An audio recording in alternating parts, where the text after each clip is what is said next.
Good evening, everyone.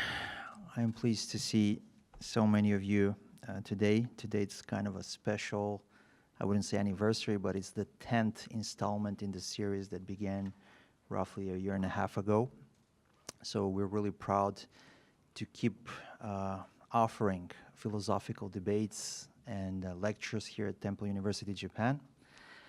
And tonight we have a special guest, Professor John Krummel, from the Department of Religious Studies at Hobart and William Smith Colleges in Geneva, New York. He's also, it's a curiosity, he had a PhD in religion from Temple University right in Philadelphia, as well as a PhD in philosophy from the New School of Social Research. He's the author of a lot of books, and he's a specialist on Japanese philosophy, in particular Nishida Kitaro's work, if I'm not mistaken. And tonight we have a really unique opportunity to hear a lecture on Nishida in relation to Heidegger and Lask, which is, to be frank, I have never attended in my life so far. So I'm really excited about it. So without further ado, I'll let Professor Krummel speak. Thank you. Thank you. Can people hear me? So thank you, Jordan, and thank you to Temple University for permitting me to be here. It's nice for me to be here because, as Jordanco said, I got my PhD at Temple University in Philadelphia. I have never been to the campus in Japan, but when I was a graduate student there, I had some co-students who had gone to Japan and came here and taught part-time at the Temple campus in Japan. So it's nice for me to see what it's like. And so this piece, it is quite technical. Emil Lask is someone who's not that well known. He's a Neo-Kantian philosopher, very obscure even amongst people who study philosophy in the West. So don't feel bad if you've never heard of him. That's most most people in the United States, most philosophers in the United States probably have never heard of him either. And this talk I'm going to give you is also a part of a longer project I've been working on comparing Nishida and Heidegger. I have several other papers on Nishida and Heidegger, some of which have been published, looking at them from different angles. And so this is one of them, and eventually I'd like to bring them together into a book. So I'm basically going to be reading my paper and then showing you slides at the same time. So the title, Lask, Heidegger, and Nishida, From Meaning as Object to Horizon and Place. It has been said that Emil Lask, who lived from 1875 to 1915 of the Southwest School of Neo-Kantianism, forms the bridge from Kant to phenomenology. This is apparent when one notices Husserl's influence on him, and in turn his profound influence upon the young Martin Heidegger. Taking the significance of Laskian ideas for Nishida Kitaro, as he was groping for a way to overcome Kantian dualism, one could argue as well that Lask provides the bridge from Kant to Kyoto School philosophy. Heidegger and Nishida each independently took Lask's anti-subjectivist deconstruction of Neo-Kantian dualism in parallel but distinct directions, deepening Lask's conception of a pre-theoretical, pre-thematic, pre-judicative object paradigm, gegenständliches Urbild, that's a Laskian term, and the difference in relationship within that paradigm between category and material. While appreciating Lask's anti-subjectivism in his response to the charge of psychologism directed at transcendental philosophy, each moved in a distinct direction beyond Lask's object centrism. In the case of Heidegger, Lask's sense of livid meaning, Sinn, and validity, Geltung, is deepened to signify the phenomenological horizon that he explicates in his 1927 Sein und Zeit, or Being and Time, in terms of temporality, Zeitlichkeit, of human existence, providing the meaning of beings. In the case of Nishida, he assimilates the Laskian notion of a prejudicatively lived and experienced category to his notion of a pre-objective predicate, jutsugo, in his 1926 essay, Basho, deepened in significance as indicative of a place, basho, wherein beings, objects, or grammatical subjects are situated. For Nishida, place, in its deepest sense, is the place of nothing, munobasho. For Heidegger, time as horizon is the sense or meaning of being, Sinn des Seins. Both notions indicate a pre-theoretical and livid sense of meaning or truth. Both also come to identify that livid meaning or network of meanings with the world, Welt, Sekai, as the contextual ground for the emergence of objects or beings in general. Here I seek to bring Heidegger and Nishida into dialogue and look at their possible convergences and divergences via Emil Lask as a common source of influence and catalyst for the development of their distinctive thinking. Heidegger and Nishida were both responding to Laskian notions in their attempts to overcome the faults of Kantian dualism. Lask was important for Heidegger as he made his transition from Neo-Kantianism to his own hermeneutical phenomenology. Likewise, Lask helped Nishida think through Kantian and Neo-Kantian problematics as he was formulating his own logic of place. Lask helped each to his own distinctive breakthrough beyond Kant. Lask's contribution was to take the transcendental as transcendent, that is, beyond and as independent of the realm of the subject. That is to say that by pointing to the logical, logos, by which he meant meaning in general, as distinct from any notion of substance or being, qua sensible entity, but also as independent of the epistemological subject, consciousness, or the psyche, Lask spurred both Heidegger and Nishida beyond the traditional standpoint of the subject-object dichotomy, but further, ultimately, beyond his own object-centered logic, and instead towards the pre-thematically lived network of significance or intelligibility that Heidegger understood in terms of horizon, Nishida understood in terms of place, or basho, and both in terms of world, Welt, Sekai. So the first section is on Emil Lask. Emil Lask is not an easy thinker to understand. So hopefully, later if you have questions, you can ask me. Hopefully it's not impossible to understand. Emil Lask may have been the most original member of the Baden or Southwest School of Neo-Kantianism. His 1901 doctoral dissertation under Heinrich Rickert at Freiburg University was on Fichte, but he also showed an early interest in Husserl's phenomenology. His career was cut short in battle in World War I at age 40 in 1915, and that's one of the major reasons why he's not very well known. He died at a very young age. He left two major works articulating his unique philosophical logic, The Logic of Philosophy and the Doctrine of the Categories in 1911, and The Doctrine of Judgment in 1912.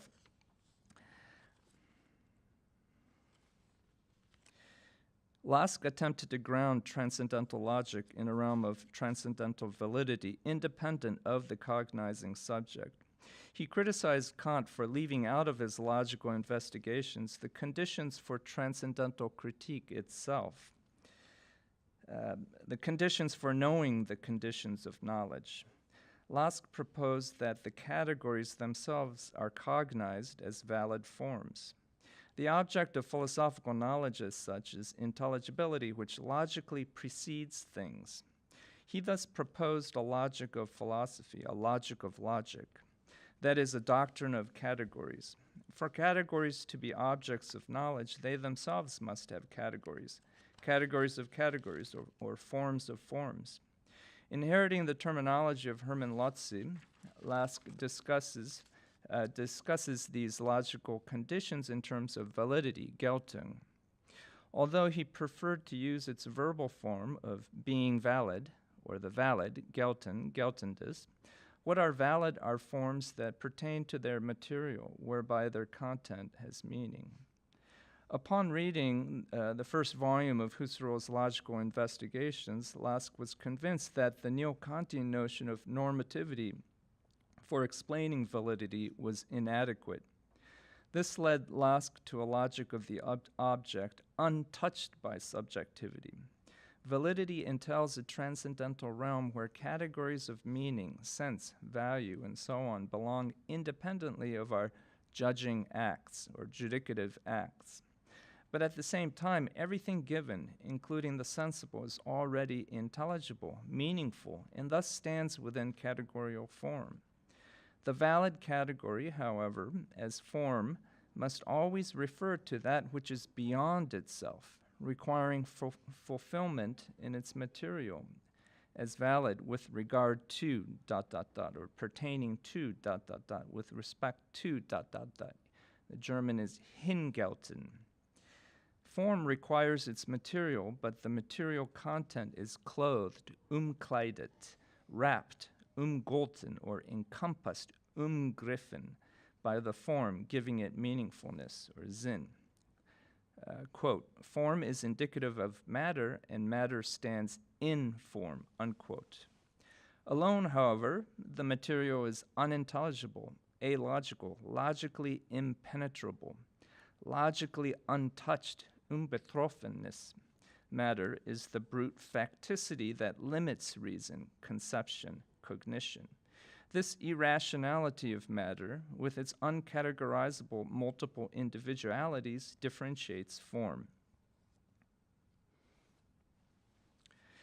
As the logical wraps or clothes the alogical, they interpenetrate in a primal relationship, Urverhältnis. The structure of intelligible reality thus comprises of form and matter in intertwining fusion, in one another, ineinander. And so individual objects, he says, are individual meaning complexes, Sinngefüge, individual truths. Lask also describes the material's engagement by logical form in terms of involvement or bewandtnis. Forms indicate how the material is, its circumstance, relevance, bearing, bewandtnis, contextualizing the particular material in relation to other material. The object material is in form as in its own involvements. Parallel to this, Lask, developing a Lotzian dichotomy, espouses two fundamental domains of objects: what are valid, geltende, and what are, seiende, the valid and beings. The valid are non-sensible, but intelligible objects that need not exist. On the other hand, a being is a spatial temporal object that exists and can be sensed, but in itself not valid, nicht geltende. They belong to distinct categories: the domain category, Gebietskategorie, of being, to which non-valid beings belong, and the domain category of the valid, to which valid categories belong. But both domain categories are valid. The domain category of being is valid as the logical form for beings. Everything within the domain of being is a being, and thus non-valid. But the category of being is valid, and thus non-being. So being is not a being. It cannot be. The metaphysical two worlds theory of the intelligible and the physical thus collapses into the reality of meaningful factuality. This means there is a category of categories, a form of forms, allowing a category falling under another category to become an object of philosophical knowledge. Each valid form falling under that category of categories takes the position of material for its form, and as such is logically impenetrable. The category of the valid is the all-encompassing category of categories, theoretical primal form, theoretische Urform. while the category of being is one of those valid categories. In turn, the domain of categories become differentiated into more particular forms through meaning differentiation, Bedeutungsdifferenzierung, by specific material. At the bottom end of the spectrum is what can only be characterized as mere stuff, bloße Stoffe, or primal matter, Urmaterial. Between primal matter and primal form are thus levels or tiers, Stockwerke, of form-matter unities. Matter is given in our livid experience, Erleben, prior to judgment. We handle objects without thematizing them, pre-reflectively, in our practical life, and as such they are logically naked. Not only beings, but valid content are logically naked prior to thematization, as we live them without reflection, as transsubjectively lived meaningfulness. Lask describes this in terms of Hingabe, absorption or immersion, whereby we are given over, hingegeben, to the form, meaning, value. Absorbed within categories, we live through them as in contexts, and so live in truth, leben in der Wahrheit. Truth as such, precognitively experienced, is non-artificial originary meaning, in contrast to cognized truth, which is an artificially reproduced, nachbildend, or replicated meaning.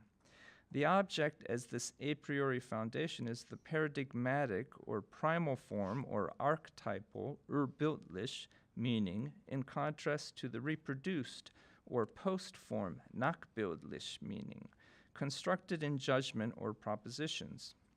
In judgment, the originary meaning complex, Sinngefüge, is broken up and reconstructed through the subject's violent intervention, leading from livid experience, erleben, to cognition, erkennen. Judgment as such is artificial reproduction or structural complication of the paradigmatic meaning. A judgment in affirming or denying may or may not conform to that originary livid truth. It can be correct or incorrect vis-a-vis its object paradigm. Thus, a new gap emerges between the objective paradigmatic side and the non-objective judicative side of logic, paradigmatic truth and reconstructed or artificial truth. Judgment, therefore, always implies a fall from the lost paradise of livid originary truth. The realm of cognitive judgments, then, is a field of oppositions in that they can hit, treffen, or miss, verfehlen, its object, while the transcendent realm of livid meanings is oppositionless, or transoppositional, gegensatzlos, or übergegensätzlich.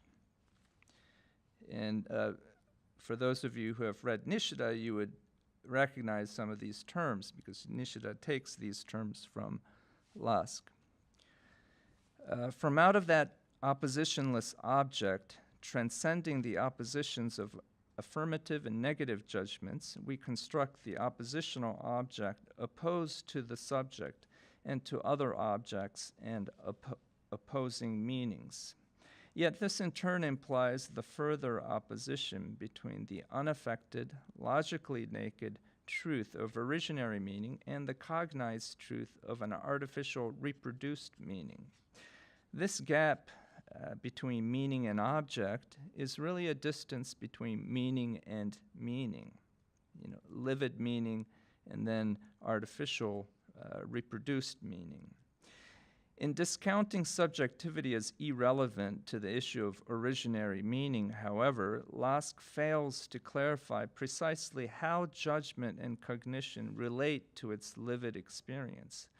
This would have required an investigation into subjectivity underlying judgments in its relation to the livid world, which he considered a matter for psychophysiology, and that was a kind of a prejudice that a lot of Neo-Kantians had at the time, in trying to prevent the misunderstanding that Kant is being psychologistic, that everything that Kant said can be reduced to the workings of the psyche. By underscoring the transcendental objectivity of meaning, Lask helped shift our attention to the world of lived experience. This serves as a clue for both Heidegger and Nishida in their attempts to get beyond traditional dualism, but both found Lask's object centrism to be insufficient. So next section is on Martin Heidegger, who lived 1889 to 1976.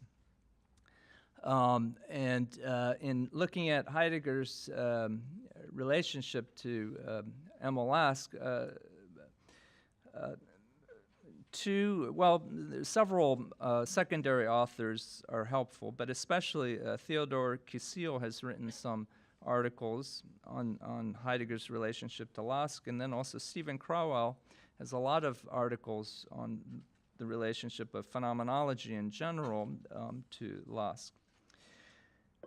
We see the impact of Laskian concepts in Heidegger's works from his student days and up to Being and Time in his attempts to return to the concrete.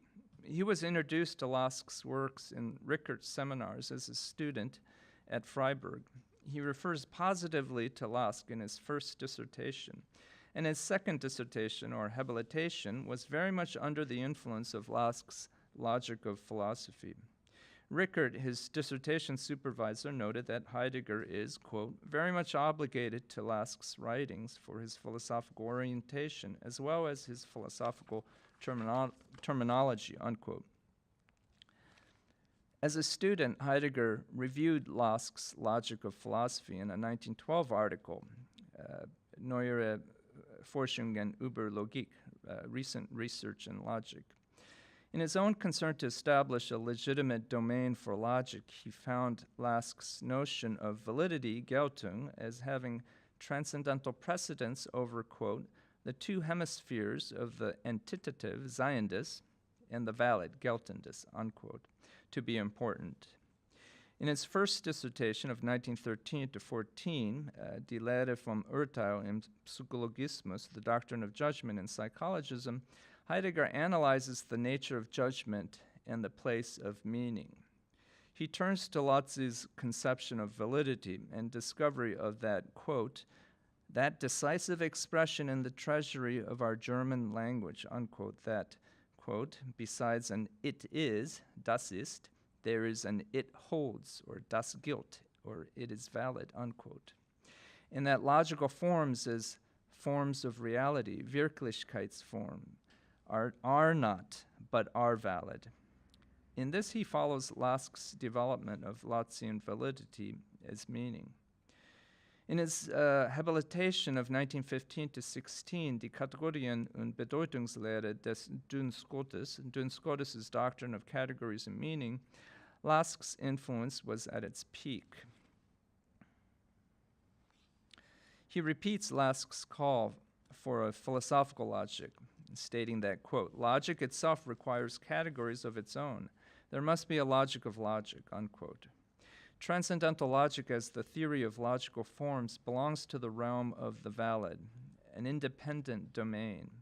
He combines Lask's notion of the category with the medieval scholastic sense of the transcendental as predicates of being to examine the issue of being in general, ens commun, stating that, quote, it is the function of form to give an object its being, unquote.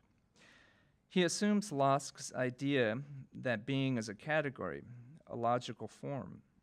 Heidegger also appropriates Lask's notion that validity signifies the involvement, the bewandtnis of a logical material. He links Lask's reflexive categories of identity, difference, unity, multiplicity, plurality, to the medieval transcendental category of unum, one, to say that any ens, being, is identical with itself and different from anything else. The barest thing is thus always already in a contextual relation.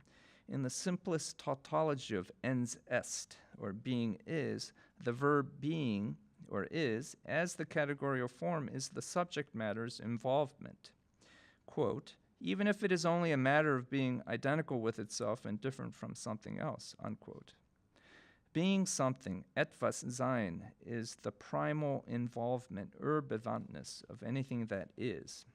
Form as Bewandtnis is thus the how of matter, its inclinatio, whereby, quote, the object is involved in certain ways, unquote. It determines the nexus of meanings, wherein objects are placed. The environing world, Umwelt, is thus categorically determined. Heidegger also adopts here Lask's pre-oppositional stratum of bare givenness. Beyond the opposition of truth-falsity and pre-reflective absorption or immersion, Hingabe, in that oppositionless but meaningful world of everyday praxis. Heidegger was, however, not completely satisfied with Lask's logic.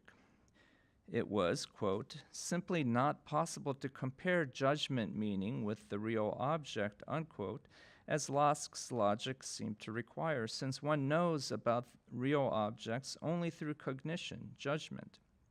Heidegger thus felt the need to go beyond Lask's half-sided object-centric logic to, quote, position the problem of the categories within the problem of judgment and subject, unquote, and consider a subjective logic. Quote, forms are the objective expression of the different ways in which consciousness is intentionally drawn to what is objective. The way the object is given, as givenness itself, is an achievement of consciousness. Husserl's intentionality thus provided a counterbalance to Lask's logical objectivism.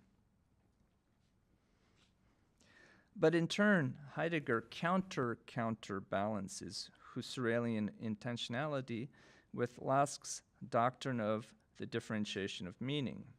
Meanings are materially differentiated because form entails the involvement, Bewandtnis, of material. Heidegger thus proposes the principle of the material determinateness or determination of form, Materialbestimmtheit, Formbestimmung, pointing to where consciousness is first struck by its object. Combining Lask and Husserl, Heidegger calls for a higher unity between transcendental realism and transcendental idealism, avoiding the reification of the object on the one hand and of logical form on the other.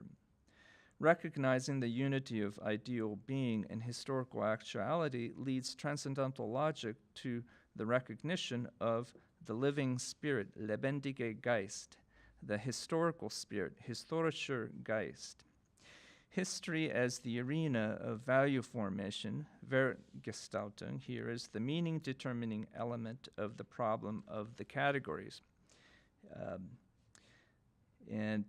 But Heidegger will soon abandon this quasi-Hegelian standpoint, but the dynamism of life, Leben, still dominates his concern in the 1919 courses of the differentiating material.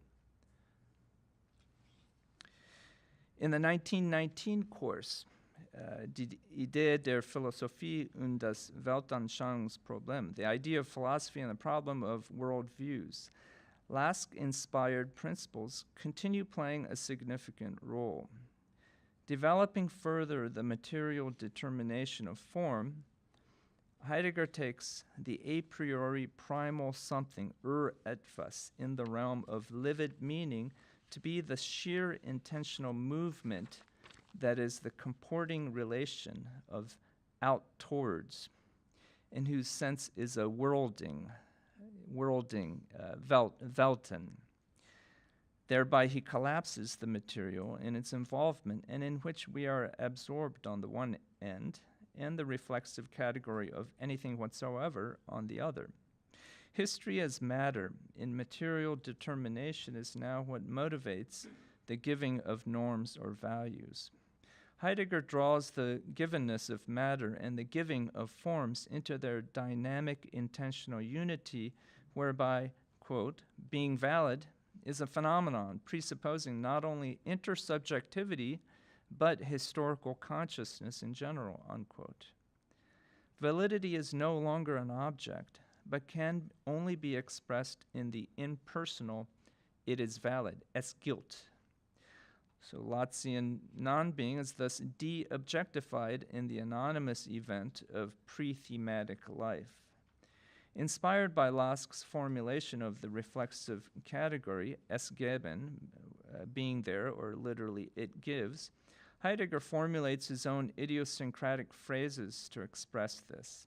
Es gilt, es soll, es wertet, es gibt, es weltet, es ereignet sich, or in English, it is valid, it should, it values, it gives, or there is, it worlds, it appropriates, or owns. Heidegger now sees the true locus of experience to be in that dynamism of the it, es, that worlds, weltet. In this worlding, the I is completely immersed, given over, hingegeben, to the world, living through, or erleben, that world. This experience is a propitiating event, Ereignis. In the spring semester course of 1925, Prolegomena zur Geschichte des Zeitbegriffs, History of the Concept of Time, Prolegomena, Heidegger begins to develop a logic of origins, or originary logic, ursprünglichen Logik, from the standpoint of pre-theoretical life, or the historical world, for articulating the ground of reality. Meaning and its realm are now the non-objectifiable horizon, or topos, of intelligibility, wherein we encounter objects. We live through it in the Laskian sense that we live in its truth. In Being and Time of 1927, Heidegger develops the ambiguity of being in Lask, taking its inner distinction as explicitly ontological, the ontological difference, ontologische Differenz. Heidegger asserts here that philosophy as fundamental ontology has to do with this ontological difference between entities and their meaning, which is their being. He conceives meaning as the contextual space, or space of intelligibility, articulated in the human being there, Dasein, Dasein's interpretive understanding, the formal existential framework of the disclosedness belonging to understanding.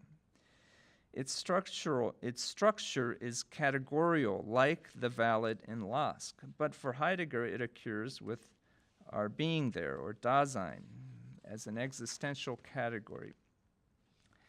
He also makes use of Laskian Bewandtnis, meaning as the material's involvement becomes manifest under the light of our projects. Beings are discovered in their involvement or relevance and as belonging to a network of involvements or relevance. This is the character of the being of handy things, tools, as intra-worldly beings. This referential structure is ontologically related to the environing world as the contextual horizon wherein one is there, da, encountering the availably handy beings, or Zuhanden. In this connection, Heidegger speaks of reliance on the world for the intentional receptivity implicit in the mundane absorption of the craftsman in his world of handy tools, which he also interprets as the pre-ontological understanding of being, whereby things are intelligible under the light of our contextualizing practice. Heidegger thus refers to Lask's notion of Hingabe in connection to the care structure of Dasein, or being there. The reference or involvement, Bewandtnis, of finite human existence via the latter's immersion, Hingabe, in the world, runs parallel to Heidegger's application and deepening of Husserlian intentionality. While Lask posits the object paradigm, Heidegger plumbs the depths of subjectivity to explore how the object is there for reflection and judgment, how it is given as the measure for propositional truth. The result is a deepened sense of subjectivity as ecstatic throne project that grounds both Husserlian intentionality and the emergence of Laskian object paradigms. This radicalizes Lask's move towards hylomorphic collapse in the Verhältnis of Bewandtnis and Hingabe, and the material determination of form. Heidegger accomplishes this with the situatedness of our projects as the very facticity of Dasein, our being in the world, thrown into existence as finite, contingent, facing death. It was during this time that on the other side of the globe, a Japanese thinker was appropriating Lask's concepts to develop his own version of originary logic, a logic of place. So the next section is on Nishida Kitaro, roughly contemporary to Heidegger, and he lived 1870 to 1945. In looking at Nishida's relationship to Lask, I should mention there are several articles, not very many, but in Japanese, for example, an article by Niels Guellberg, a German professor who was teaching in Japan. He's written an article on Nishida and Heidegger, Nishida and Lask. And then there's also Professor Irabashi Yujin, who's here with us.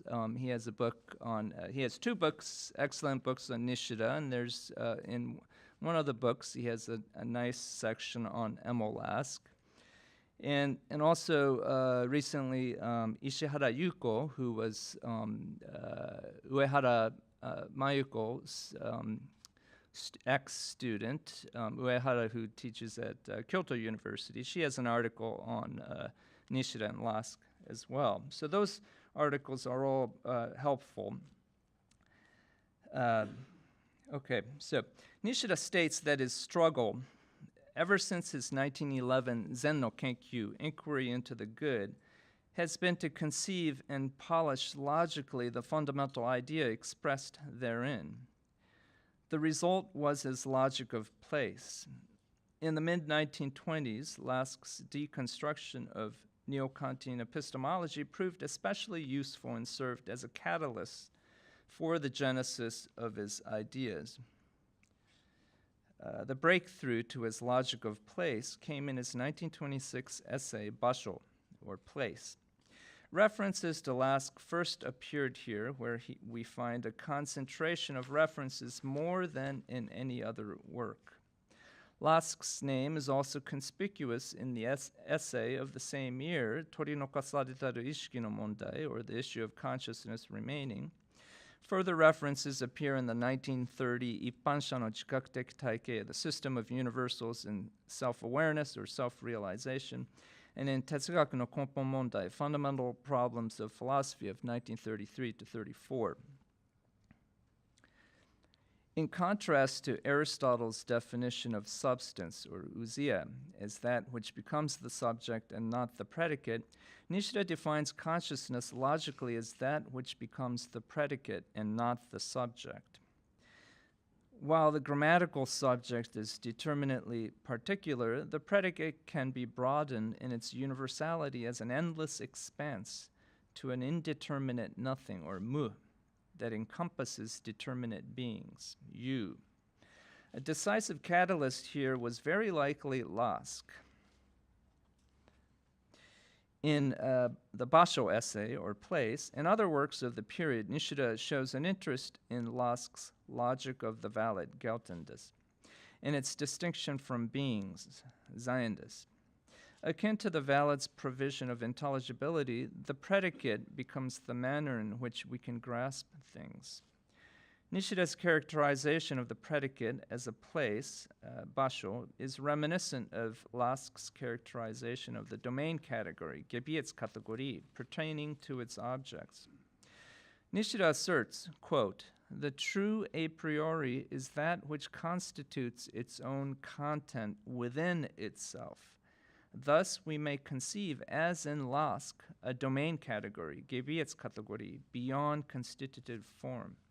To see universal concepts determined in the object realm of our cognition is due to this place determining itself," unquote. A few years later, Nishida states that Lask's domain, or Gebiet, is founded upon such a determination that is a self-determination. Following Lask's logical objectivism, Nishida takes his domain category to be the self-determination of place in terms of an object, or noema. He interprets Lask's precognitively livid sphere as the place encompassing and enveloping its abstractions and articulations in judgment. The ultimate a priori as this place for Nishida is the absolute nothing, zettai mu, while universal concepts are its self-objectifications. If the domain category of being corresponds to Nishida's place of being, yu no basho, the domain category of the valid, gelten, as the primal form, form, the form of forms, corresponds to what Nishida regards as the ideal, qua real, intelligible world, eijiteki sekai, wherein we live in interpersonal connection with others, most proximate to the place of true nothing. Nishida states that the valid is found in the concrete situatedness of livid experience, the experience of that intelligible world. And in the same way that Lask's domain category, as itself valid, therefore is not, the universal embracing all beings for Nishida is nothing, mu. In Lask, the domain category of the valid belongs to an originary sphere independent of the subject's judgment. For Nishida as well, the intelligible world is precognitively experienced, for validity and values are found in the concrete situatedness of our precognitive livid experience. This provides the horizon of guidance for acts of consciousness, allowing for, quote, the emotive interpenetration between mutually intuiting persons, unquote, and which in later works becomes the social historical world, or shakaiteki rekshiteki sekai. Nishida understands this alogical livid experience of the intelligible as a kind of place, basho, that is perilogical, horonditeki, enveloping within itself the opposition between form and matter. Nishida approves of Lask's stance concerning the object's transcendence, choetse, for he states that, quote, the place that establishes the opposition of form and matter and the place that establishes the opposition of true and false must be distinct, unquote. The former refers to the world of livid experience, and the latter refers to the field of consciousness, ishiki no ba, that constitutes the epistemological subject. Lask's transcendent object intertwining form and matter is a trans-subjectively livid meaningfulness beyond judicative oppositions. Nishida repeatedly refers to this trans-oppositional object, or cho tairitsu-teki taisho, or oppositionless object, tairitsu-naki taisho. And with Lask's object paradigm in mind, Nishida explicates it as the object for how we ought to think, toiteki shi no taisho. But in experiencing it, we are beyond the field of consciousness that establishes oppositional content. Nishida thus asks, quote, what kind of a thing is Lask's so-called oppositionless object that utterly transcends acts, unquote? That is, how is this transcendent object related to consciousness as an object of cognition? In Basho, he asserts that, quote, even this object must be emplaced somewhere, unquote. And in the issue of consciousness remaining, unquote, the essay, Issue of Consciousness Remaining, he states that when consciousness conceived as a place of nothing becomes an absolute nothing, quote, what is emplaced in that place is the oppositionless object, unquote. Some years later, in Fundamental Problems of Philosophy, Nishida thus states that the cognitive subject is without meaning when plumbed down to its depths, and that this is what engendered Lask's object logic. The oppositionless object is already formed and meaningful, but without reference to any judging or cognizing subject. But once cognized and judged, the experience is broken up and dichotomized into subject-object, predicate-subject. Nishida, adapting Laskian terminology, states that from that place we can only speak of hitting treffen or not hitting nicht-treffen, the object paradigm. Thus, even while admitting the transcendence of the object vis-a-vis judgment, Nishida seeks a primal, predeterminate place that envelops it to allow for the determination vis-a-vis the subject. So here, Nishida's conception of a precognitive place is at the bottom, and it embraces the relationship between the subject and the transcendent object. With Lask in mind, Nishida refers to the subject's destruction, hakai, of the transcendent object at the point where place is determined to become an abstract universal concept, whereby the object is no longer lived. Judgment is an abstraction from concrete experience. Their crosspoint is where consciousness is constituting the oppositional object. In constituting the oppositional object becomes an epistemic or judicative act, giving rise to the subject-object relation. But even such acts are seen as emplaced in the place of true nothing. Nishida provisionally accepts Lask's logical objectivism while grounding its object-centrism upon the deeper standpoint of place. Nishida positively assessed Lask's postulation of objective meaning as independent of the subject. However, Lask, focusing solely on the objective, left uninvestigated the act of cognition itself. Nishida instead looks to the placial character with all its ambiguities of self-realization as the self-determination of that which precedes and exceeds both the subject and the object of cognition. Nishida thus integrates Lask's oppositionless object of lived experience into his system of self-realization as self-mirroring, whereby knowing is the self-formation of the formless. Akin to how Lask's transcendent subject is without oppositions, for Nishida the originary sphere of reality come experience is not yet divided by oppositions. But whereas Lask understands this primal reality as an object, Nishida takes it as a place wherein objects arise and are experienced. And while this place that embraces the transoppositional embraces the interfusion of form and matter, the place that establishes cognition involves subjectivity vis-a-vis its object and is a derivative abstraction of the former. Lived experience of the former is thus perilogical. On that basis, quote, he says, quote, to cognize is none other than for experience to form itself within itself. And the so-called subject-object opposition is realized in what endlessly mirrors itself within itself, that which contains endless beings by itself becoming nothing, unquote. And he adds, quote, it is a place that we can neither say is identical nor that it is different, neither that it is being nor nothing, a place that cannot be determined by so-called logical forms, but instead permits the establishment of logical forms, unquote. Referring to Lask's form of forms, he says, quote, the true form of forms must be a place of forms.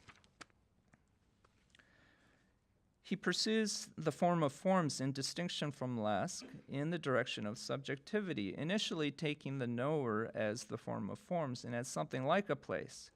But thereby the consciousness of the oppositionless object does not mean, he says, it does not mean that consciousness transcends itself, but that consciousness deeply enters into itself. One speaks of this as transcendence only because one is seeing this simply as a relationship of objects without deeply thinking of the essence of consciousness itself, unquote. We might characterize this rather as a transdescendence into a deeper pre-conscious, pre-epistemic place that establishes our subjectivity vis-a-vis the object and envelops our lived experience of the oppositionless object.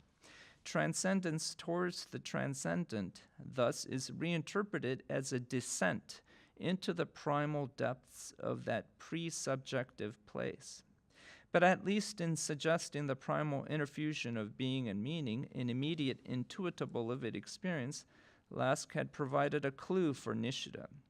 Lask's interfusion of form and matter for Nishida is a self-formation of true nothing, taking itself as its own matter to realize the object of immediate lived experience that then only derivatively becomes an oppositional object. So while Lask moved towards non-duality in understanding both judgment and transcendent object in terms of logical meaning, Zen, Nishida bridges the gap between propositional and lived meanings by taking the divide as the self-articulation of the self-determining place of nothing. Place in its most primitive level of pre-thematic lived experience is both form and matter. Nishida thus brings the two ends of the hylomorphic dichotomy back together, collapsing them. He collapses Lask's hylomorphism into the self-forming formlessness of place, taking our very lived experience of the world as that self-forming place. It is the true a priori, the event of reality come experience beneath and prior to reflective consciousness. If, as Lask states, matter is enveloped by form as its own involvement, bevantness, with its surroundings, implying the world of meanings, then Nishida's insight that equates predicate with place and ultimately the world, even in Laskian terms, is not absurd. So here we get to the final section, the conclusion. Heidegger and Nishida, contemporaneous to one another, but on opposite ends of the globe, recognized in Lask a clue to surmounting the impasse of Neo-Kantian dualism while also recognizing the limits of Lask's one-dimensional logical objectivism that refused to investigate the question of subjectivity and its relation to the transcendent object. Both thinkers were thus led to plumb the depths of subjectivity. Heidegger had the resources of Husserlian phenomenology to appropriate its notion of intentionality. Nishida had the resources of Mahayana and Zen Buddhism to sink below the surface level of the epistemological subject. Both were led to plumb the depths of subjectivity, to transdescend beneath and beyond the confines of its cognitive and judicative role, to look at one's pre-thematic engagement with the world. It is this engagement, a pre-objective seeing or pre-theoretical comportment, that Nishida will eventually analyze in terms of active intuition, koitek chokkan, and Heidegger will regard as the being in the world of our Dasein, or being there. Each in his own unique way, radicalizing Lask's hylomorphic interfusion, moves to collapse traditional dualisms. Heidegger and Nishida sought to ground the relationship of judgment to the transcendent object through a deepening of subjectivity in its pre-subjectively lived and environing emplacement, horizon, or place. This led Heidegger to the human being there as being in the world, finitized by being towards death, and for Nishida it led to man's emplacement in the place of absolute nothing, as a self-forming formlessness. Both associate this environing unground with the world, not the physical or empirical world, but livid and intelligible world of meaning that grounds and thus bridges the series of dichotomies assumed in Neo-Kantianism.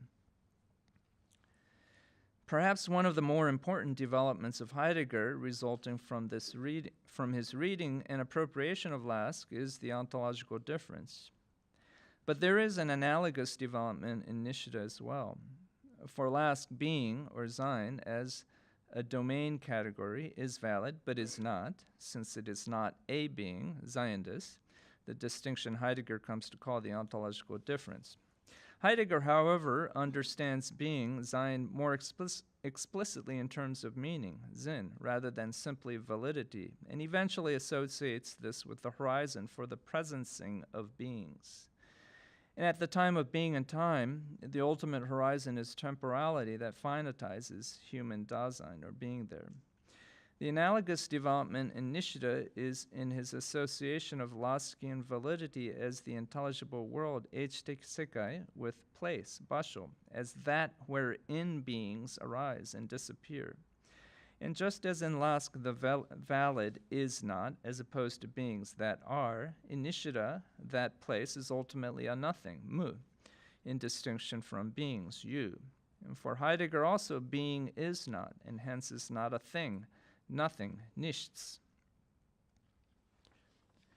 Further, we recall that in Lask, the valid being distinction corresponds to the form-matter distinction, and he speaks of forms as surrounding or embracing their material, akin to how in Nishida place envelops its objects, and in Heidegger the horizon shapes the world wherein beings appear.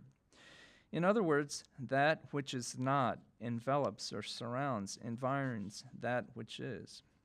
For Lask, the embracing or surrounding is the valid as form, and the enveloped or surrounded is its material, which may be a being or a logical content as the object.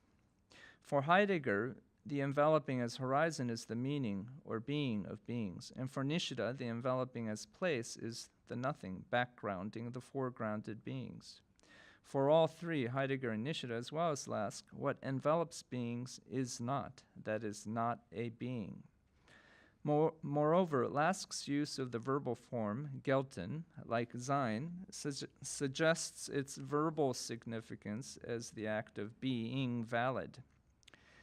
That act is the material's involvement or circumstance, bewandtnis. What unifies valid meanings under the domain category of being valid, gelten, is the verbal act of being valid, and what unifies beings, things that are, under the domain category of being, sein, is the verbal act of being. This is analogous to what Heidegger means by sein, in distinction from seiendes.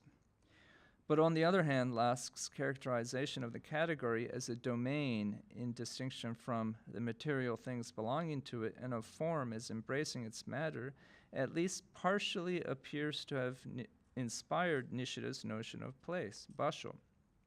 If the verbal nature of the domain category is a key to understanding Heidegger's ontological difference, its domain character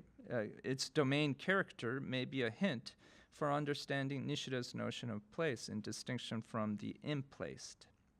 In both cases, however, whether as verbal or as placeful, there is a distinction from the entitative or ontic, the thing or object. One point of comparison here is the Laskian sense of form as the very involvement or relevance, bewandtnis, of the material. If form is the material's involvement, bewandtnis, it is or implies the context, which both Heidegger and Nishida understood in terms of the environing world, rendering things meaningful. Things, not just sensible material, but valid content, make sense only in their interdependence as belonging to a network of significance. Otherwise, they are impenetrable, meaningless, empty of substance. In Heidegger, involvement or relevance, bewandtnis, as constitutive of the meaning of handy things, ultimately points to the contextual world, the horizon towards which one is thrown, one's being there is thrown. In Nishida, the constitution of objects by mental acts, noesis, or of the grammatical subject by the predicate ultimately points to the contextual world as place. In Nishida's case, predicate, qua place, leads to the notion of the intelligible world wherein consciousness is emplaced. And in Heidegger's case, the horizon shapes the world wherein human existence finds itself as always already there. The constitutional condition of meaningfulness, equitable with Laskian validity, in Heidegger becomes the horizon, that is, the meaning of being in one's being in the world. And in Nishida, emerges in one's interactivity with the world wherein self and things are emplaced. For Heidegger, Lask's transcendent object can relate to the subject because the latter is already in the world of meanings with its semantic network, already informing the object as meaningful even prior to cognition. For Nishida, it is because the subject and its field of consciousness is already emplaced and informed by the intelligible world of meanings and values within an undelimited place wherein it encounters the object as oppositionless in livid experience. Both thinkers here assumes Lask's notion of absorption, hingabe, and of living in truth, whereby we are already immersed prior to judgment or cognition in the already meaningful world that contextualizes what lies within. Only on the basis of that pre-given world can the object be derivatively determined as an object of cognition vis-a-vis the epistemological subject and theoretical comportment. The hylomorphic collapse in the meaningful livid wherein that circumvents the impasse of subject-object dualism is another consequence of both Heidegger's and Nishida's radicalization of Lask's deconstruction of Neo-Kantianism. Through the transmutation of form and matter into the terms of the projection and thrownness of human existence, Heidegger abandons the Greek and Kantian form-matter dichotomy in favor of a hermeneutics of meaning. Nishida, on the other hand, collapses the hylomorphic duality by transforming Lask's immediate livid experience into the self-forming formlessness of the place of nothing. The interfusion of form and matter in the oppositionless object in Heidegger becomes the projection and thrownness of our being there, comporting to things in the world. In Nishida, it becomes the formless forming itself, whereby our livid experience becomes cognitive experience. For all three, pre-thematic livid experience, moreover, implies a practical component, life as lived and absorbed, hingegeben, in the task at hand, a non-dual experience wherein there is neither subject nor object, but which is active and involved in the world rather than passive and static. The event of worlding for Heidegger, seeing without a seer or determination without determiner for Nishida. We have explored possible convergences and divergences between Nishida and Heidegger through the influence of Emil Lask as a catalyst for their thinking in their attempts to overcome Kantian dualism. Lask can be seen as an important bridge that helped Heidegger to make the transition from Neo-Kantianism to his own distinct hermeneutical phenomenology. Analogously, Lask helped Nishida think through Kantian problematics to develop his own distinct philosophy of place that becomes the basis of Kyoto School philosophy. Lask spurred both thinkers beyond Kantian and Neo-Kantian dichotomies, but also ultimately beyond his own object-centered logic, moving Heidegger towards horizon and Nishida towards place and both towards world, the livid realm of significance, intelligibility, meaning, as the true a priori preceding beings. So that's the end. Thank you. Just a quick question. When you walk away from object-centered logic, aren't you sort of giving a power to the subject? By entangling object and subject, you're sort of giving a power to the subject that was not there. Where are they getting that from? Okay. Well, right.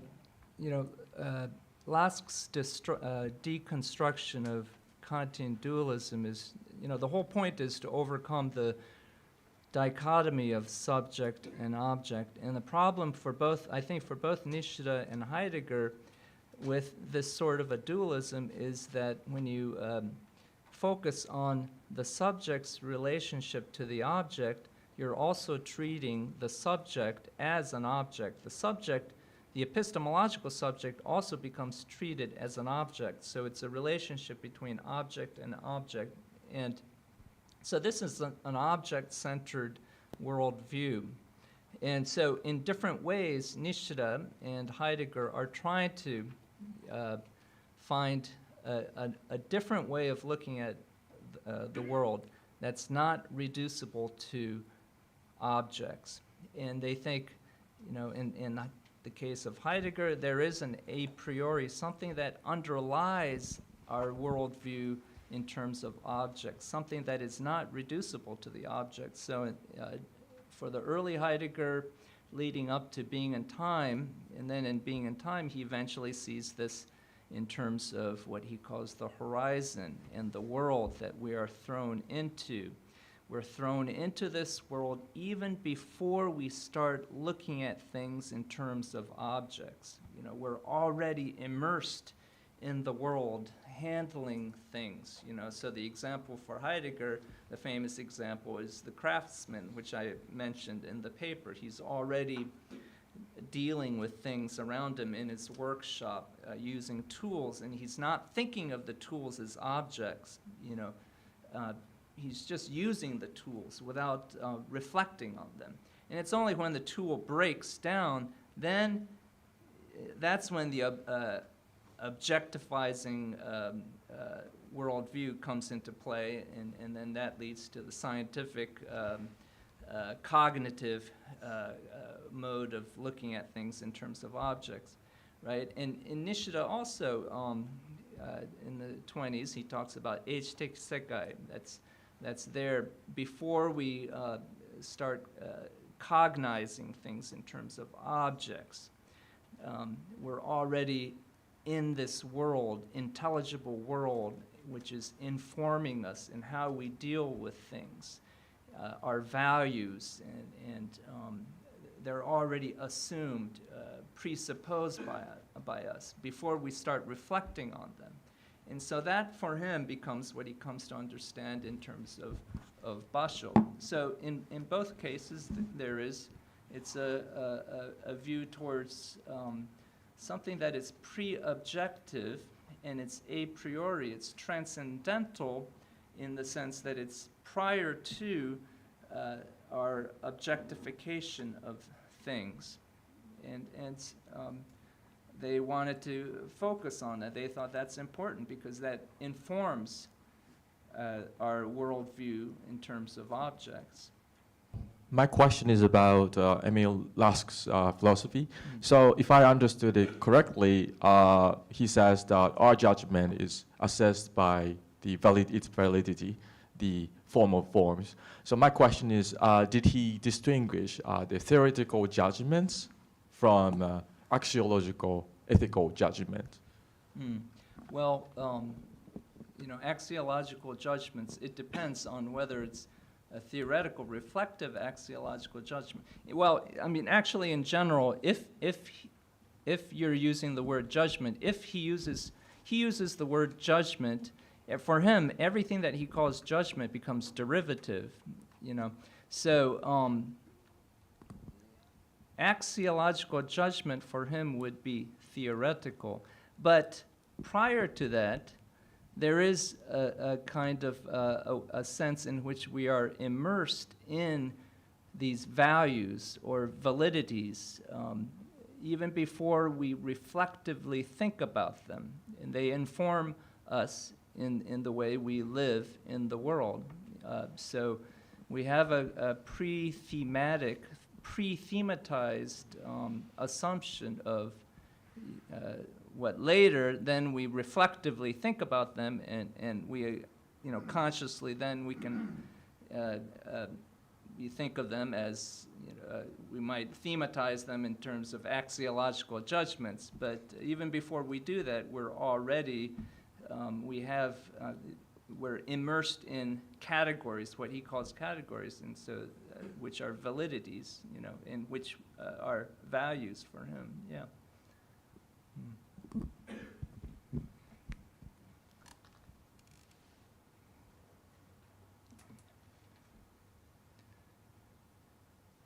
Lask is very difficult, and you know, unfortunately, he's not studied enough. I mean, even Neo-Kantianism in general is kind of a movement that people don't really study much anymore, you know, in philosophy, unfortunately. But it was a very important movement for people like Nishida, for Heidegger. You know, everything that came out of Europe, they were all most of the major philosophers, not just Heidegger, but Heidegger's contemporaries, they were all influenced by the Neo-Kantians. So it is good, I think it's good to look at Neo-Kantianism, and especially in the case of Heidegger and also for Nishida, Lask was very important.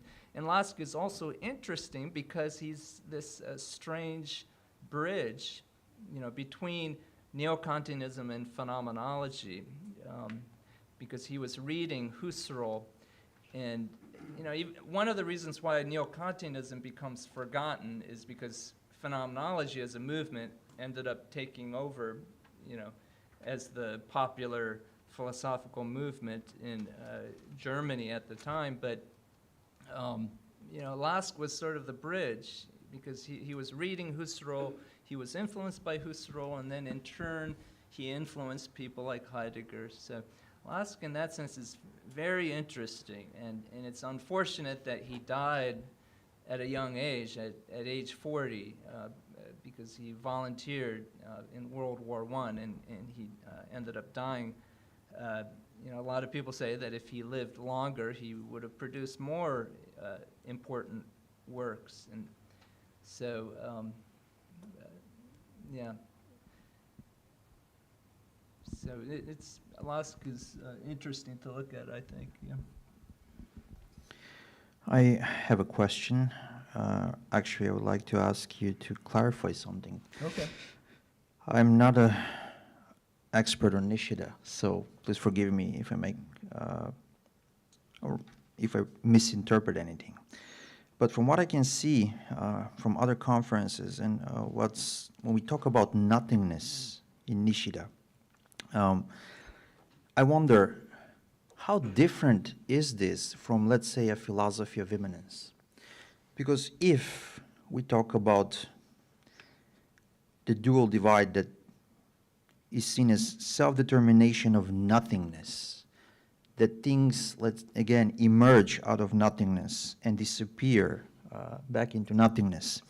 This reminds me really of Michel Henry and the transcendental horizon, where life plays itself out, emerges out of immanence, and it becomes thus visible to us. So this reminds me of, maybe I'm wrong, that's why what I'm trying to ask you here is, the notion of place, right, Basho, does seems to correlate to this, and nothingness, in a sense, reminds me of immanence. So what is your take on that? Okay, well, I'm not going to be able to give you a good answer because I have not read Michel Henry, so I'm not familiar with his philosophy. But it depends on what is meant by immanence, because immanence is always, in general, immanence is related to transcendence, and I think in Nishida he wants to overcome the dichotomy between immanence and transcendence, right? The zettai mu, absolute nothing, is, he says, it's neither being nor non-being, because it's beyond differentiation. It's undetermined, undifferentiated, so that you cannot say it's one thing or another. It's the undifferentiatedness that encompasses different things. And from out of that undifferentiatedness, the world that we experience emerges, and then eventually the reflected world, the world of judgments and cognition, is abstracted out of that. So it depends on what's understood by immanence. I mean, in one sense, you could say that that's all immanent, but also, on the other hand, you could say it transcends the abstractions, right? So it depends. And to give you a more thorough answer, I would have to read, Michel Henry first. Thank you. Thank you very much. Other comments, questions? I'll try to be clear because I'm not sure how well I understand, but regarding immanence, as I understand it, a major factor in Nishida's thought, at least in his later thinking, is self-negation. So that it's not a matter of here or there, an immanence or a transcendence. It's that any particular thing negates itself. It is already, it's, in that sense, it's transparent, including one's own self. So whatever term we want to use, basho, God, absolute, it can't be a particular place. It's, I think he said it's like a circle with no circumference, so that the center is anywhere. But I think self-negation is of prime importance. That, so it's not like, it's not, it doesn't have anything to be distinguished from, as you were saying. Another point that I wanted to make, however they term the ultimate or the absolute or pre-subject-object, I think requires a radical transformation in the human being. Yes, we are thrown, and yes, I do see myself as an object. I can't help doing that. That's the nature of my reflective consciousness. So this mode of being, this mode of, I have to have an image of myself. I have to, that's not just, that's given. It's already that way. But to overcome that, I think requires a crisis, an existential crisis that leads to what in Zen is called like a great doubt or a great death. And I think Nishida has a lot in his diary about what he went through for this. I don't know if this is in Heidegger so much, although he has like an attempt to like absorb death and, you know, anticipatory resoluteness, where the more you actualize your own death, the more you attain authenticity. So some kind of an existential crisis or journey in that way would seem to be required. So it's not just a matter of like logical talk. So those are 2 points. I don't know if I'm clear there, but. Yeah, thank you. Right, in the later Nishida, was it, 宗教的世界, well, logic of Logic of place. Worldview, Yeah. something. I forgot the name, but right. So during that period, he emphasizes self-negation, right? 自己否定, and I think you know, some of that. I mean, there's the influence of Mahayana Buddhism, Shunyata. Also, there's the influence of Christianity, because in that essay he talks about kenosis, you know, Christ negating himself, or God negating himself to create the world.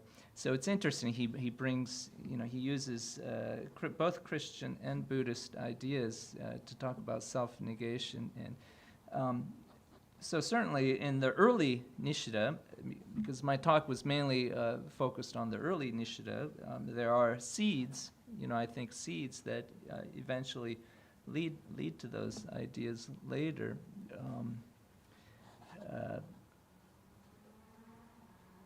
And, you know, there could have been something in Lask, too, that might have encouraged Nishida to think in those terms eventually. Although also, as you mentioned, you know, Nishida went through the period of practicing Zen meditation. You know, Nishida is interesting because there's so many different lines of influence from different places, east and west. So it's interesting to try to trace those influences. And there is the experiential dimension in Nishida too that comes out in Zen no Kenkyu, Inquiry into the Good, that then he again expresses in his latest writings. And if one wanted to compare that experiential dimension in Nishida with Heidegger, as you suggested, you know, there's the idea of authentic resoluteness, eigentliche Entschlossenheit, in being in time, to resolutely face one's mortality. But also, it's also interesting to look at the later Heidegger, I think, where he starts to talk about letting be, or Gelassenheit, where it's almost a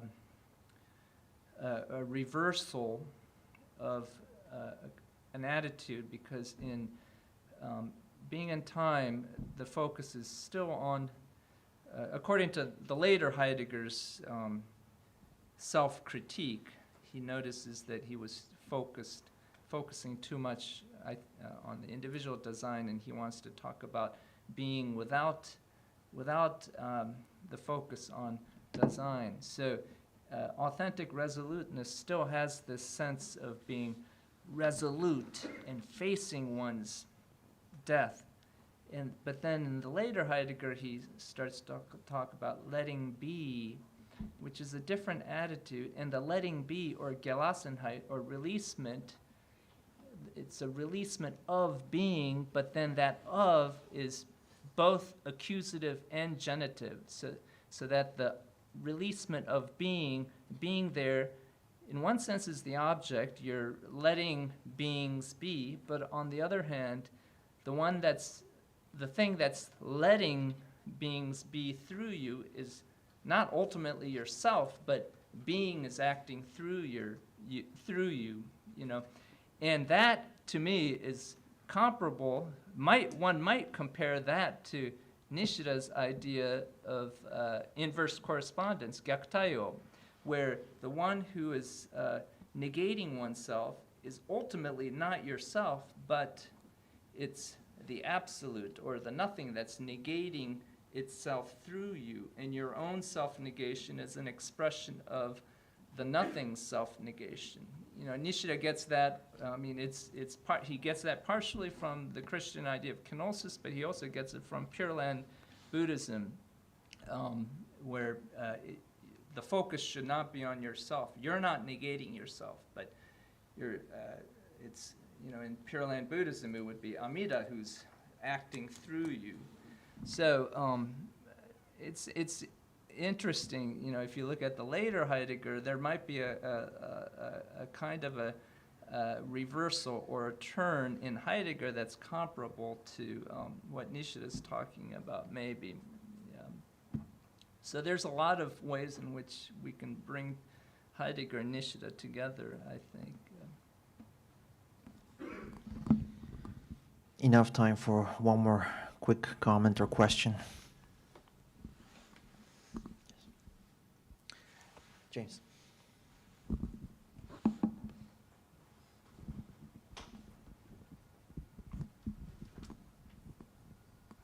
Thank you very much for your fascinating talk. And so quick question is, and the